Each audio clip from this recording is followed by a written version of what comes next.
Okay, so we're largely done. Here we are in the output area. Let's merge back everything else so we can see it all together. Um, and let's make a quick play blast of this and see what else, if there's any more like needling we need to do. Let's see. All right, so it's all done, and we press play, of course, and boom, looks pretty cool. So we're going to talk about just a couple more little tweaks. First, some things that I really like is like these wheels rolling away. This is pretty great. I love that. Of course, all of our body stuff is all dented. Everything's all crazy and dented. Um, One thing that I don't like, and that you often see with Bullet, is these pieces that don't, these small pieces that never come to an end. Look how it's just kind of like spinning around like a top. It looks like it's mostly all the glass pieces that's doing that. What's going on there is the collision hulls are actually kind of big. They'll look kind of rounded, and that's kind of unavoidable when you get to small pieces. So what I like to do is just slow them down. We say basically, let's think of like a rule that would kind of catch this case. Like if you are not moving, so we have the angular velocity here, which is why it's spinning, but the velocity itself of like how far is it going, like how far is it really moving around, not really much. So if it's doing one of these things where it's not really moving but it's still spinning fast, we'll just slow it down. We'll arbitrarily apply some kind of drag to it. And in fact, it really looks like it's really just the glass that's doing it, these thin, small pieces. So we can prevent applying that to all the other pieces by just saying, just do it to the glass. And that's cool. So let's go see. Now, when we feed our objects into the sim, that's up here by pieces. Now, the pieces, all the bullet stuff that goes on, remember, it's all like point-based stuff like that. Um, the primitive stuff tends to be more for the constraints. And right now, if I want to limit what we're going to do in there to just the glass pieces, we're going to need to know that those pieces are glass. So I'm just going to make a little quick thing here and say, let's make an attribute, attribute promote, and just we'll make it redundant, the cat name thing here, where we're going to say from primitive to point, get that category name, and let's have it also exist, but don't delete the original. I just want to have the category name exist on the point attributes. So for right here, when they go into pieces, it shouldn't interfere with anything else. If we wanted to be clean about it, we can actually just go ahead and say attribute delete.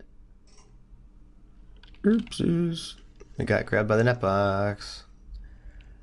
We can just go ahead and do that right after. Cool. We'll just say get rid of that cat name thing that we just did. Clean up. Okay, great. So we have cat name here. And again, that'll allow us to operate just on the glass pieces. So let's run in over here. And these kind of tweaks are going to get like that. Like we're going to maybe start now that we have our cool system in place, you might even save that as a kind of a template. And then your specific shots, you might need to do specific things like this. Like we don't always need to calm the glass down necessarily, but this time we will. And to do that, we're going to use this pop wrangle. We're going to work on point data, so the pop wrangle is as good as anything, especially considering that both pops and packed RBDs are basically point data with velocities and whatnot. So I'm going to say if the cat name is Windows, which I believe is what we called it. I'm already forgetting. Right? Windows? Yeah. Cool.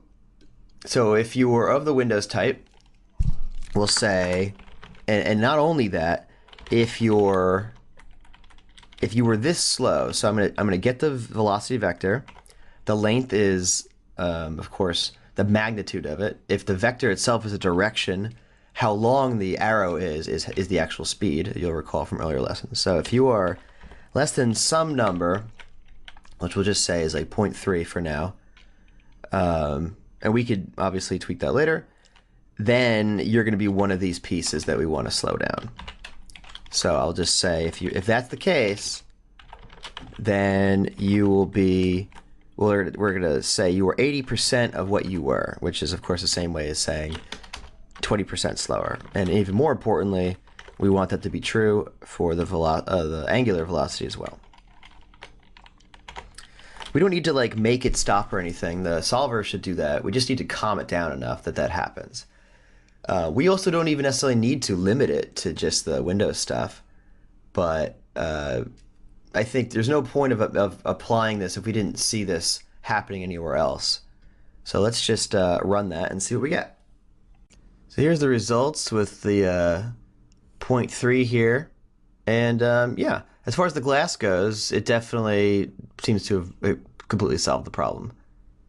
And you can see there's no more, there's spinning, but it's being slowed down, and it comes to a stop on its own. So no freezing in place, as some solutions might have you do. Cool. I'm going to say some of these pieces still go a little longer than I'd want, so we might even get a little more aggressive with this. So let's try to change this. We'll do, I'm going to up this to 0.5, just so it starts a little bit earlier, just a little bit. And let's see what that gets us. And there it is. And I think we got it. All the glass comes to a stop sooner, a little bit sooner. I mean, I still see a couple of pieces, but who cares at this point? Pretty good. Any other tweaks we want to do? Well, we might tweak the camera, actually. I mean, we got some of the cooler chunks flying off screen, unfortunately. Not sure there's much that we really can do about that without going back in and changing the sim parameters around. We could change the camera angle a little bit to cheat it a little bit. What you might want to do is say, okay, here we are at the end, and you click on the lock here. We could like maybe angle it a little bit towards that. I don't know, maybe if we go even more out. Nah, let's just capture that thing. And let's just make sure that we see the helicopter still coming through, coming in. Not as much anymore. I'm going to undo that for a second. You can undo it because it's technically a parameter change to the camera itself in this way. So let's do it in terms of this. So I'm going to make sure that we still see it coming in. Smashy smashy. Flies back. And good. We can at least see that long enough, I would say. All right, cool. So we got the helicopter flying in. It's the ground. And there we go. And that will be our sim.